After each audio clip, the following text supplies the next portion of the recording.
It's here. We are redefining what it means to sit at the girls' table.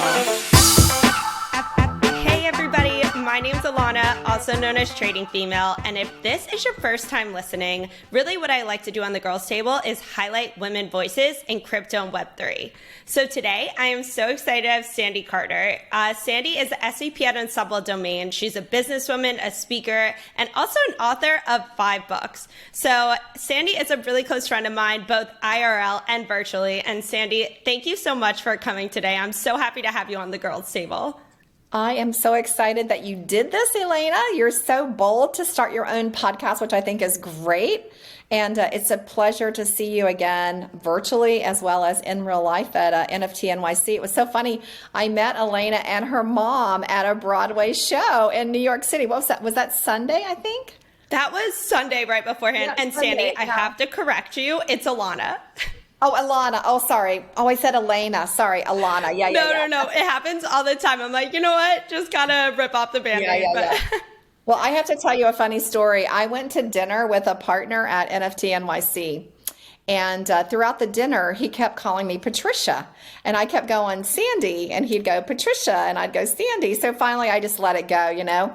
And at the end of the night, as he was saying, he was the CEO of his company. And at the end of the night, I said, I just want you to know, my name is Sandy, not Patricia.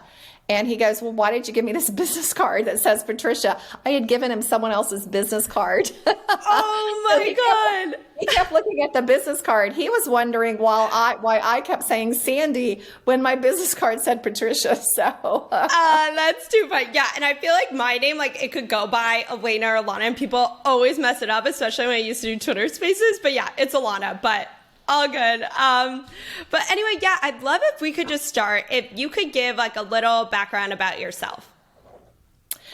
Yeah, so I came to Unstoppable Domains in December, and I'm running BD for Unstoppable. But before that, for 5 years, I was at Amazon Web Services, a great place to be, a phenomenal company.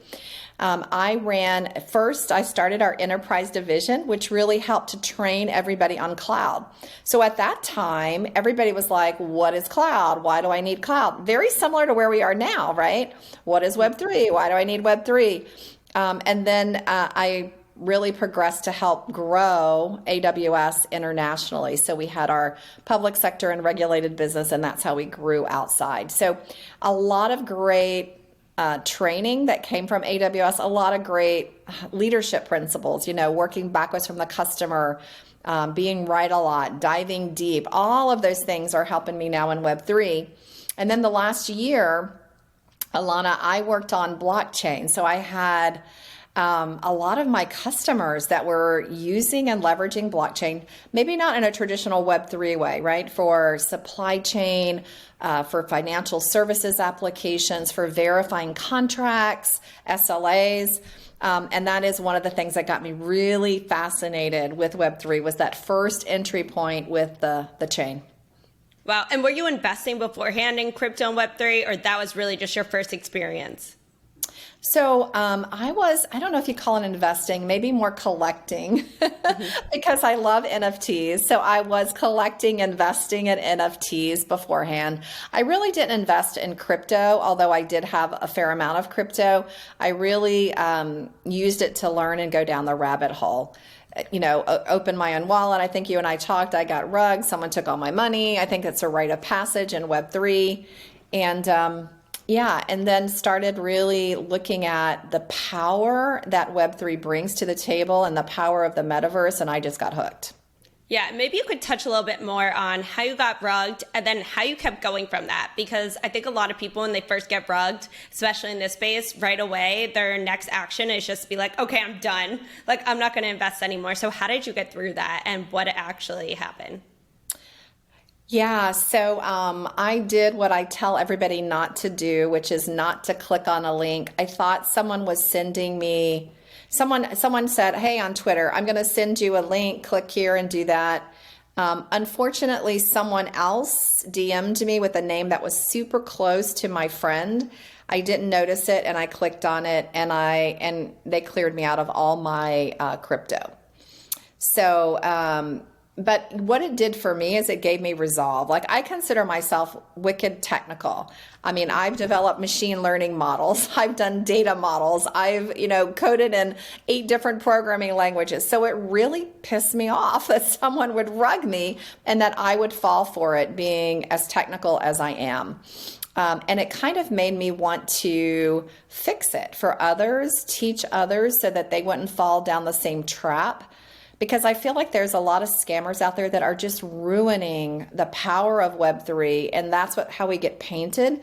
And I really wanted us to move on, move on from there. So for me, it gave me that resolve that this will not happen to me again, and it hasn't so far. Knock on wood. I'm not using that as a challenge for anyone out there, but it hasn't happened since that time.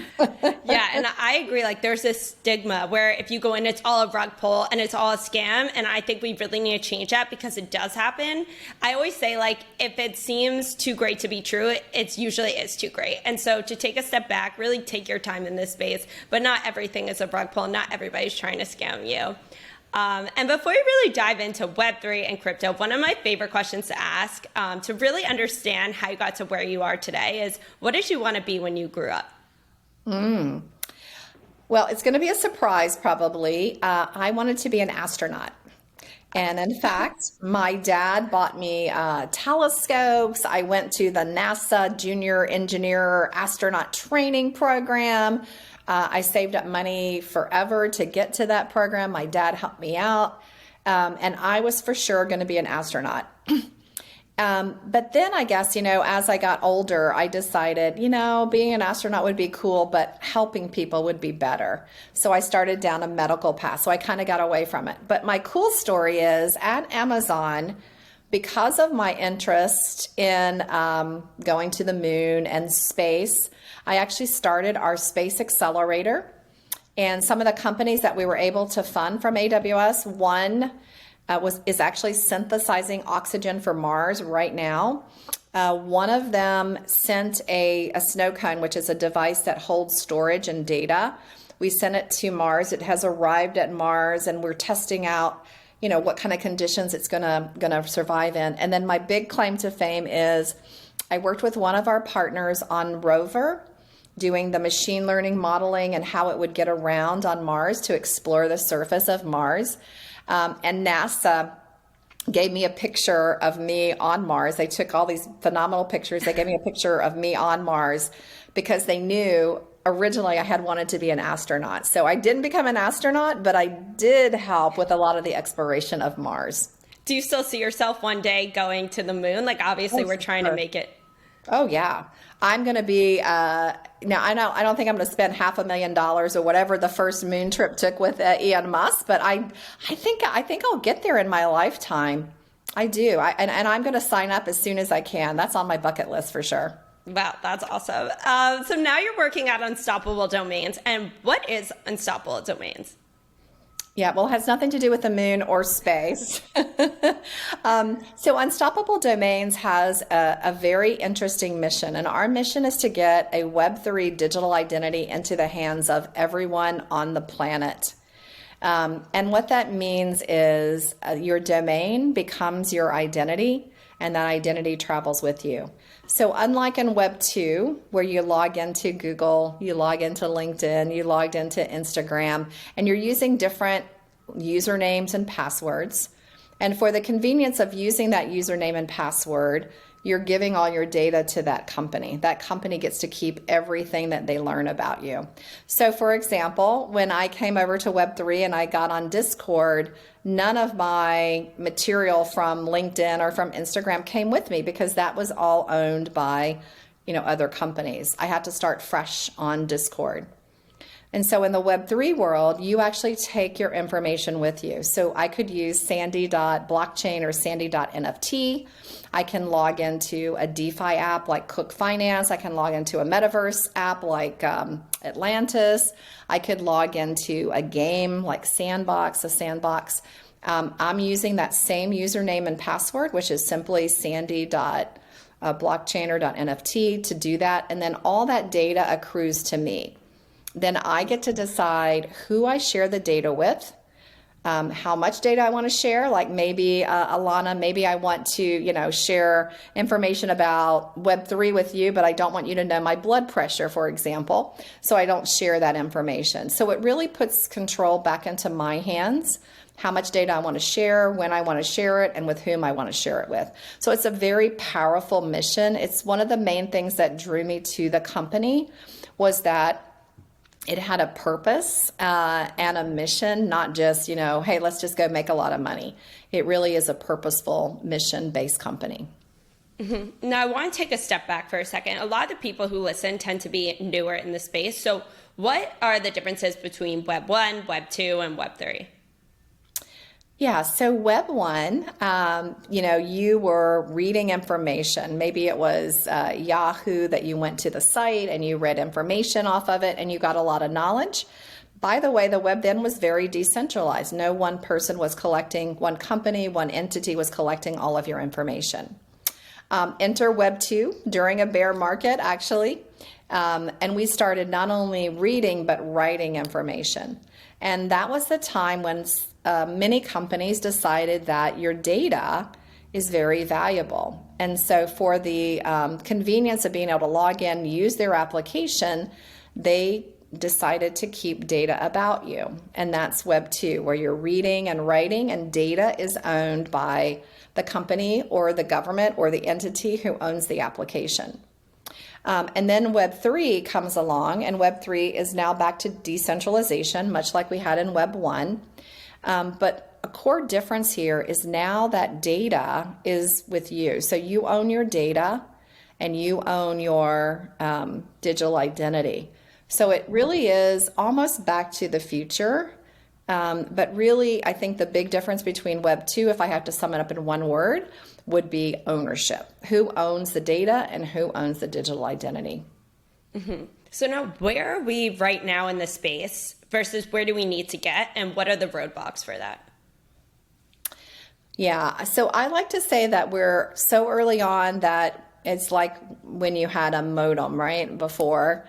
Back in that dial-up phase. And I don't know if you remember that, but there's been movies made, where you're sitting there, you're listening to the beep. It takes a long time. You hit a key, you sit there and you wait. It doesn't happen instantly. That's where we are right now in Web 3, which is why, Alana, I am so passionate about inclusion of women. I know we'll get there in a second, early on, because we are so early. Now is the time when we can really have an impact on the market, an impact on the direction and where this goes. So if you think about it, there's several things I see that we're not really fulfilling the whole vision today, but just part of the vision.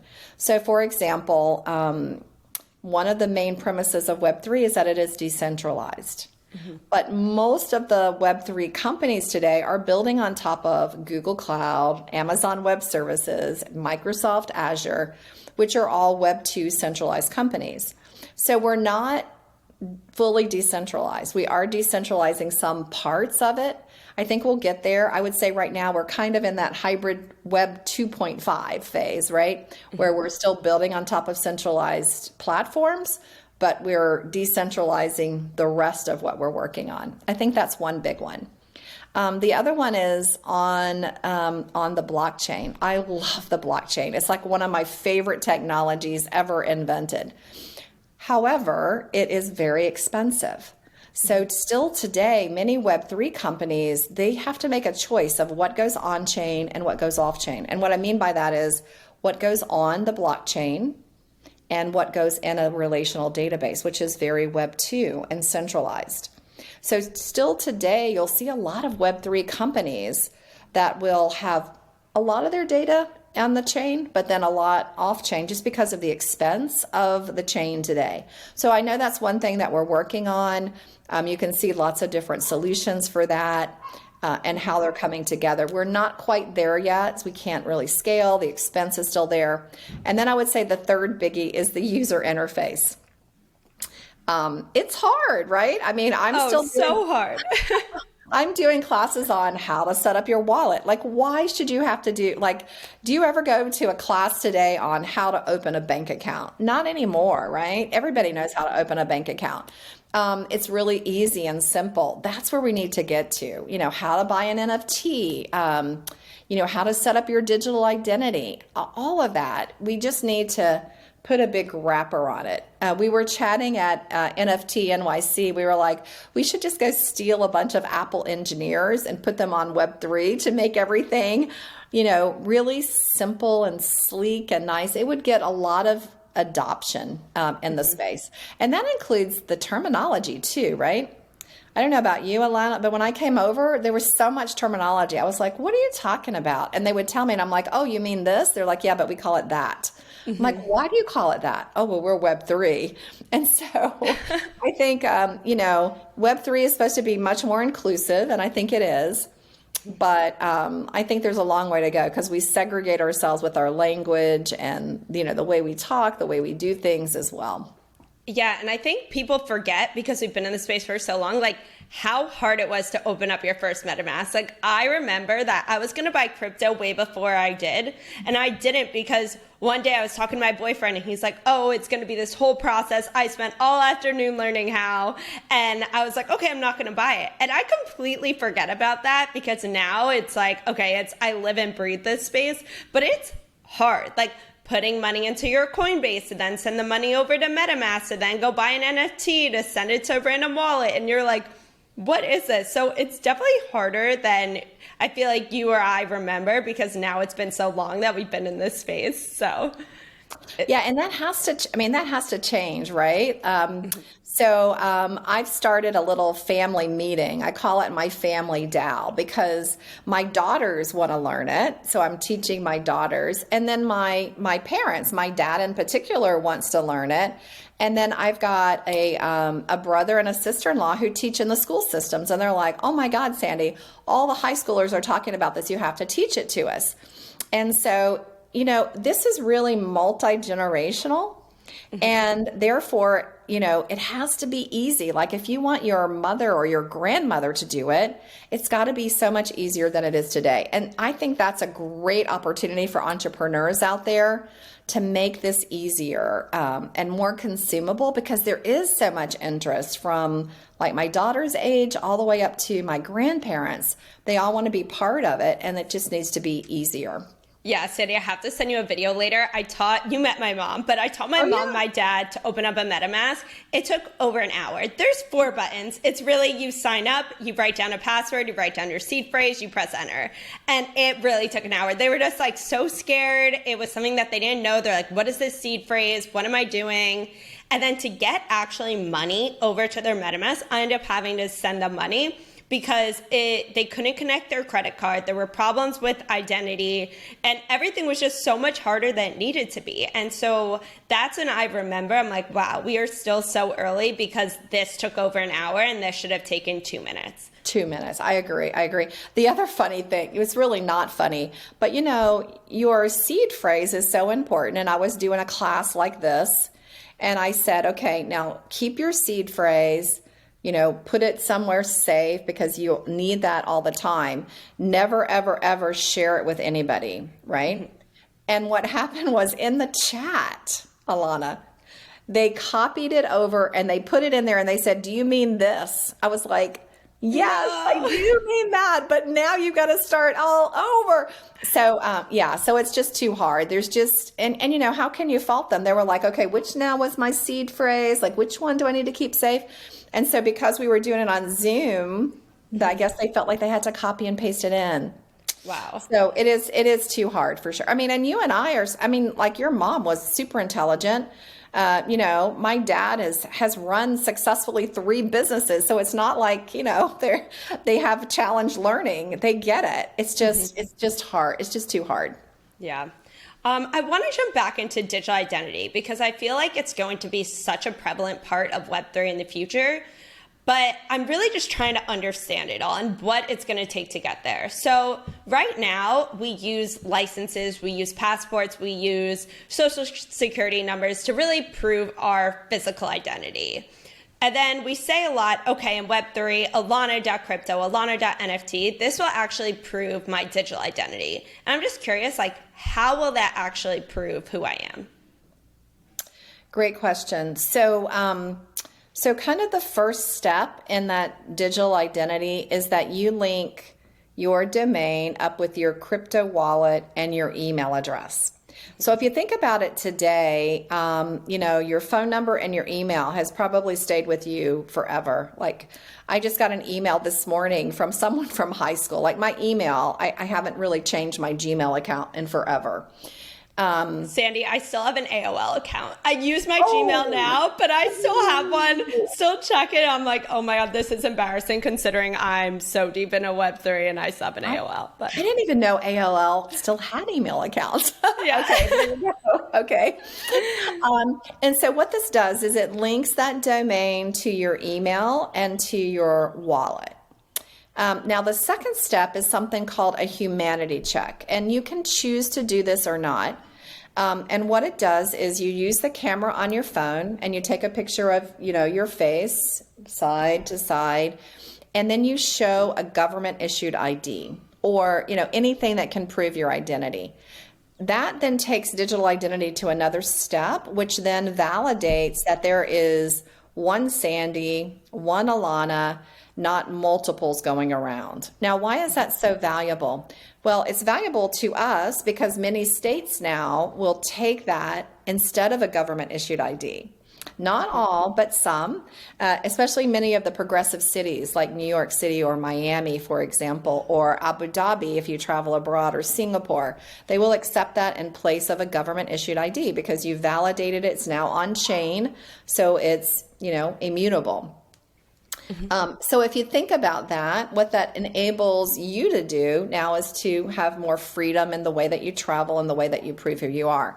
If you're a business, the value to you of that digital identity is now I know that you are you and that you can't use like 3 emails and pretend to be different people. I do that, right? My favorite store will send me a 10% off coupon. And I'll be like, ooh, I'm going to use my Gmail account 1, and then I'm going to get another pair of pants with Gmail account 2. Oh, I'm guilty. Me too, right? So now, from a business perspective, they can now validate you as a single person, and that coupon could be for one person. What that enables them to do, I was just talking to a retailer just last week, and what they want to do is instead of now buying data from Facebook, which costs them money, and now assuming fraud, they assume 30 to 40% fraud, like that you and I are going to use multiple accounts. Instead of using all of that, now they can take that and give that money to us. So we're actually going to get a bigger discount for being able to prove that it's us. So for example, this particular retail sells, rugs and furniture.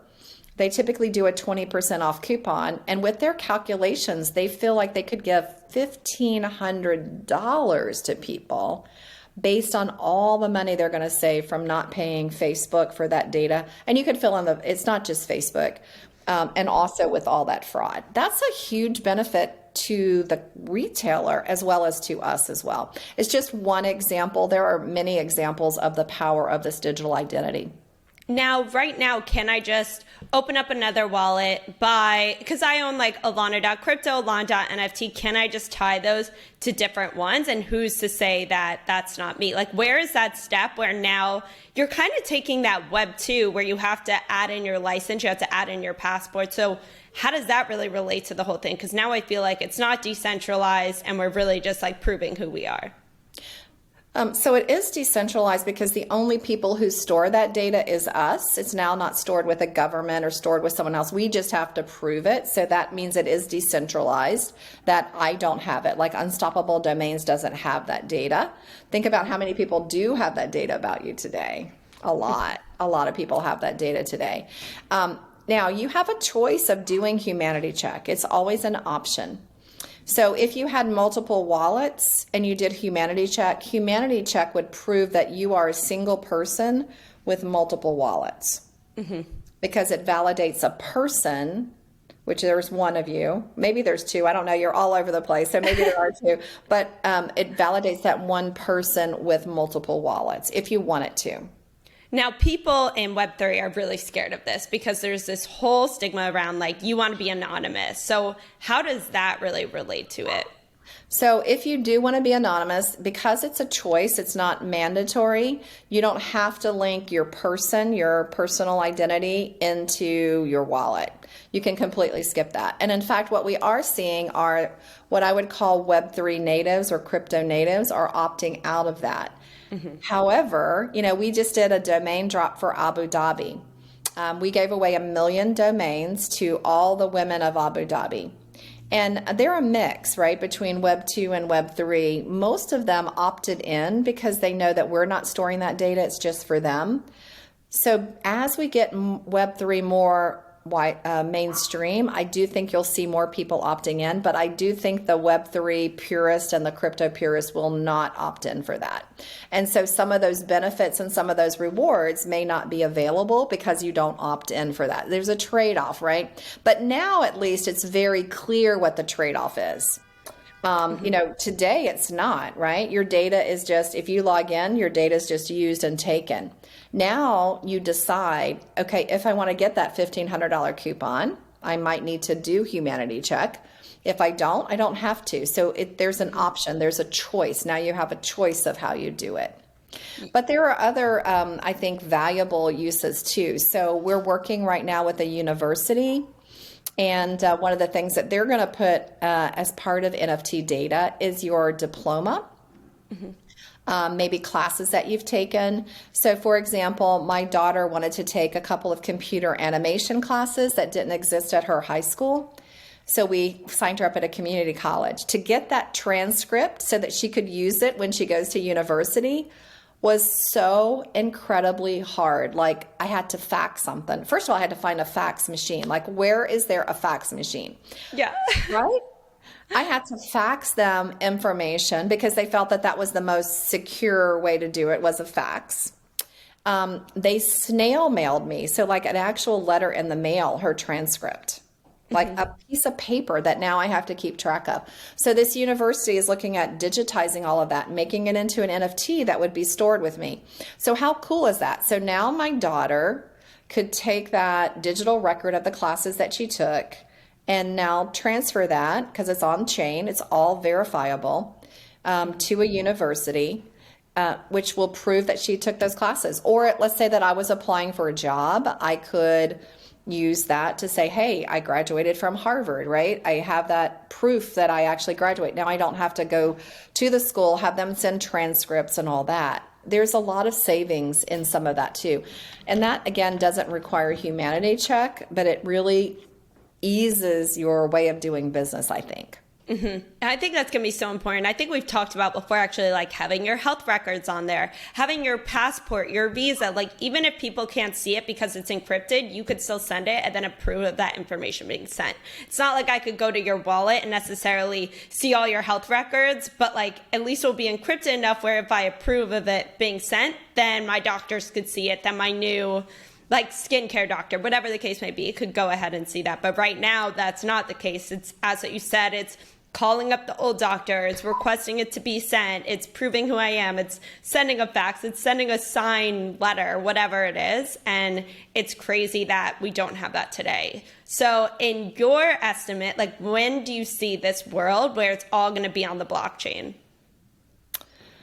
Oh, wow. I think we're probably 5 to 8 years out for everything to be on the blockchain. I wish it would be sooner. Like I would love to say 1 or 2 years, but I just look at, the scaling, the expense. I just actually learned of a new blockchain at Consensus. They haven't released it yet, but they gave me a preview of it that is not done on a smart contract, but is done with smart assets, which I thought was really fascinating. So I think we're still working through kind of some of that experimentation, like what's the best way to do this as we move forward. So I do think it's probably 5 to 8 years out, although there's so much tremendous value today that you can get if you are on the chain. I do see it changing and morphing as we move forward. Yep. And I just want to clarify, like we keep saying the blockchain, and I feel like you are so good at explaining things really easily. So what is the blockchain? Yeah, so the blockchain is, first of all, it is the backbone of Web3 and the metaverse.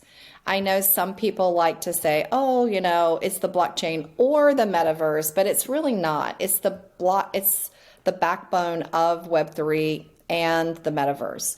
The first use case of the blockchain was crypto. So crypto is actually using blockchain. So simply put, the blockchain is a trusted and distributed, so that, decentralized view. It's a ledger that can be used to solve common business problems. The reason I like that it's a ledger means that you can see every change that was made. So if you were an accountant, and let's say you had $500 in your account and you spent $400, you would mark $400 for this. If then you made money, you would say plus $300 for this, and it records all of that. And that is what the blockchain does. So, when I raise my kids, I would say, be careful what you put on Facebook. Now I think people are going to say, be careful what's on the blockchain, because all of that will exist on the blockchain. So it's literally a chain of blocks of information. Think about it. I just moved. It's like, a storage unit. Each storage unit has information in it.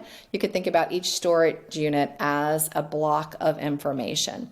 And the power exists because that is now distributed in a network. So it's decentralized, which enables a better use of not just the storage and the security, but it also now enables sharing of that data. So we talked earlier, that you sign into Facebook or Twitter or LinkedIn, you're using a username and password, and that information is only shared with who they want it to be shared with. Because it's stored on a blockchain and that's decentralized, if all that information was stored there, Facebook could grab some of the information that Twitter had if you approved it about you. And so it really makes it very easy. One of the examples I like to use is, if you were transferring money to, let's say, to another person, let's say you were writing a check. Let's say that I wrote Alana a check. What would happen is I would write the check would go to the bank would validate that I have enough money in my account. It would validate that I am who I said I am. I'm not forging the check. And then it would validate her, like, is she the right Alana? And then it would send that check and she'd get her money. In the blockchain, that third party is taken out. So now you've got 24/7 access. Now you also have transparency because that information can be stored on the chain if you want it to be viewed. You now have user ownership because now there's use as you're going back and forth. There's interoperability. It is immutable though. So once you agree to it, it is on the chain. Again, you can protect it from being public, but it is immutable. And it is now programmable too. So that is why I think the blockchain is so powerful, is because of that extra security and the way it takes out that, that middleman. I don't know about you, but like whenever I have to go to the bank, I really dread it because I know I'm going to be waiting in a line. It takes all that time. Now it's essentially a program that enables you to do that. Oh my God, even direct deposits. Like, yeah, sure, there's Venmo, but if they don't have Venmo, I need to go physically to my bank, which is PNC. There's no PNC basically in an hour distance in California because I opened it up when I was on the East Coast. And it's just crazy to think that, yeah, it's so easy to send money through crypto. I just go ahead, I verify it, I send it. But there are drawbacks to how easy it is. For instance, one day when I copied over an address, I by accident erased a digit at the end and I lost $2,500 in the span of 2 seconds. So there's definitely like pros and obviously like visibility. Lately, we've been finding bad actors in this space by tracking all of their wallet and all of their history. But then there's also that fact where it's so easy. Like I could go ahead and send you money. I could verify it's you. I've learned to confirm next time the address 2 million times. And I definitely see so many use cases in the future. And now I just want to dive into Unstoppable Women. Like, what is this initiative that you're working on? Because I, as myself, am such an advocate to have more women in the space, and I know you are as well. Yeah, so when I started with Unstoppable, I had worked at Amazon and other Web2 companies, and I had seen, 20 to 25% women. So still not good enough, right? I was still fighting for more women into that space. But Alana, I came over here and my first Web3 event, I felt like I was at a frat party with no sorority girls around. Like it was unreal. Then an article was published in New York Times, and they talked about me moving over, and they allowed us to put a link. So we got 1,500 job applicants to our company, which was Wow. amazing. Only 2% of them were women. I was like, oh my gosh, at Amazon, I got so many women. I had a larger portion of women on my team than most groups. And so I was used to getting a lot of women. So I started asking, like, why didn't you apply? Like, why weren't you interested? And the number one thing that came back was, I don't know what Web3 is. So when I look at your job requirements and it says some knowledge of Web3, I have no idea. And so, the old saying, right? Guys will apply if they meet 40% of the requirements. Women won't apply unless they meet 100. And so we were just losing so many women in that funnel. And so that really prodded me to start this Unstoppable Women of Web3. Our mission is to educate the next generation of women, even the current generation, to educate all women and diverse groups on Web3.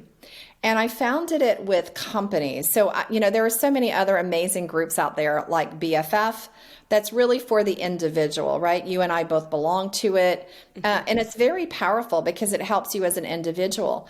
But I didn't find any groups at that time, maybe there are some now, that focused on a company. Like a company has money, they have influence, and they should really care about having more diversity. And so what I did is I formed the group to have companies that would join and be part of this movement to change the game in education. So for example, we have blockchain.com, OpenSea, Alchemy, as well as Web2 companies like Google, who just opened a Web3 division. Deloitte, the chairman of the board is a woman, and she's very passionate about this. Blockchain is one of her biggest up and coming areas. And so I wanted them to sign a pledge. And the pledge is really, it's really sticky. It says that as a company, you will ensure that all of your material is 50% examples with women.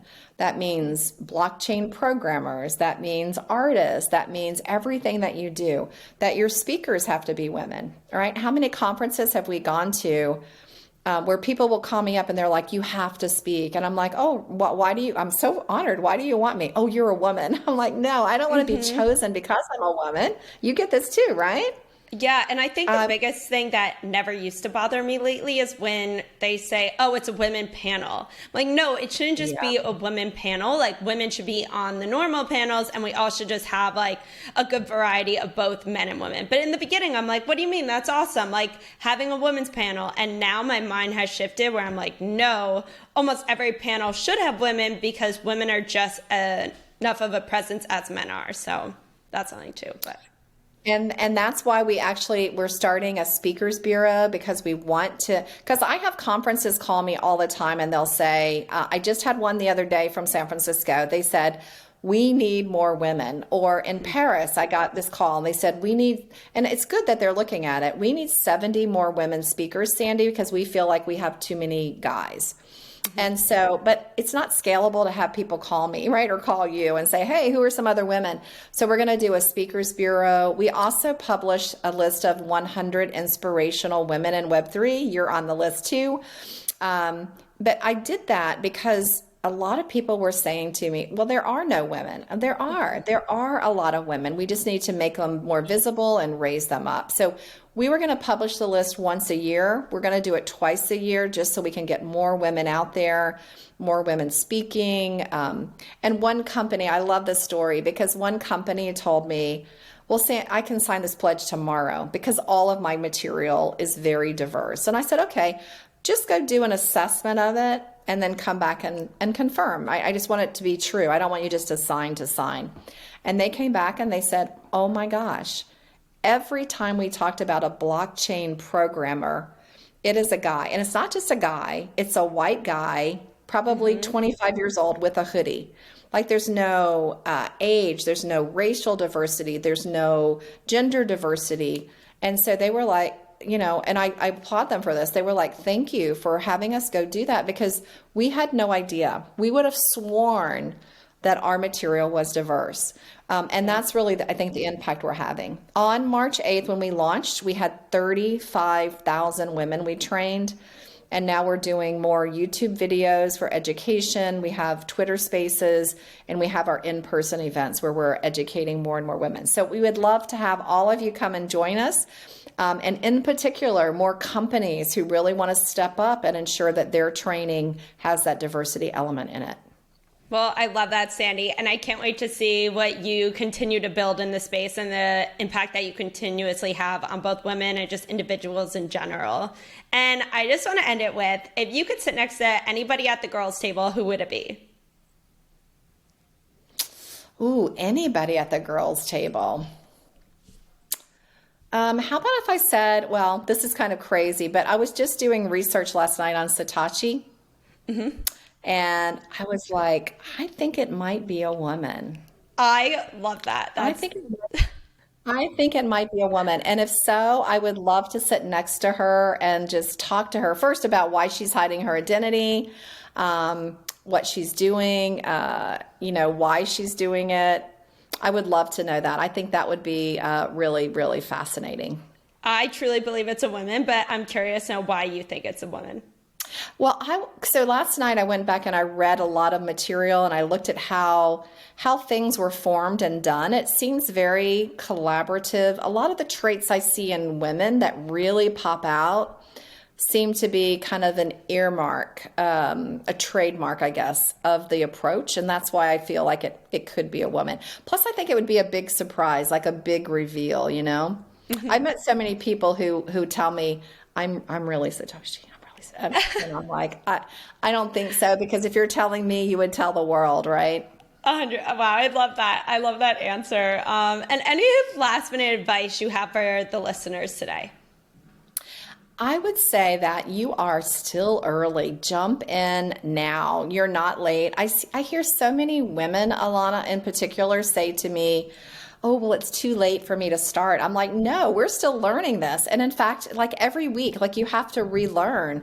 If you're a continuous learner, this is the right place for you. And there's so much power. We just barely touched on the use cases for Web3 and the metaverse. There's so much power here. So come and join us. Jump in. You don't have to go down the rabbit hole with a new job. You could just go down the rabbit hole with side projects. That's what I did for a year before I really jumped in. Awesome. And where can the followers find you? What's the best social account to follow you and really just help follow along on your journey? Yeah, so I'm very active on Twitter. It's Sandy_Carter. Someone already had Sandy Carter. As well as I'm on Instagram, Sandy_Carter founder, because I did that when I was a founder of a startup. And then I'm also pretty active on LinkedIn because I'm still really interested in bringing over some of those Web 2 women. So I publish a lot on LinkedIn as well. Awesome. Well, Sandy, thank you so much for coming today, sharing your story, really talking us through digital identities and everything that individuals need to know as they get started on the blockchain. So happy to have you here today. Thank you. And thank you for doing this. I think it's so awesome what you're doing, Alana, with your breakfast at Consensus and what you did at NFT NYC. I don't know if you guys know, she sacrificed speaking in order to host her girls' table, which I thought was so rad, so amazing. And thanks for doing this as well. We love it. Thank you so much, Sandy. And hopefully I will see you soon.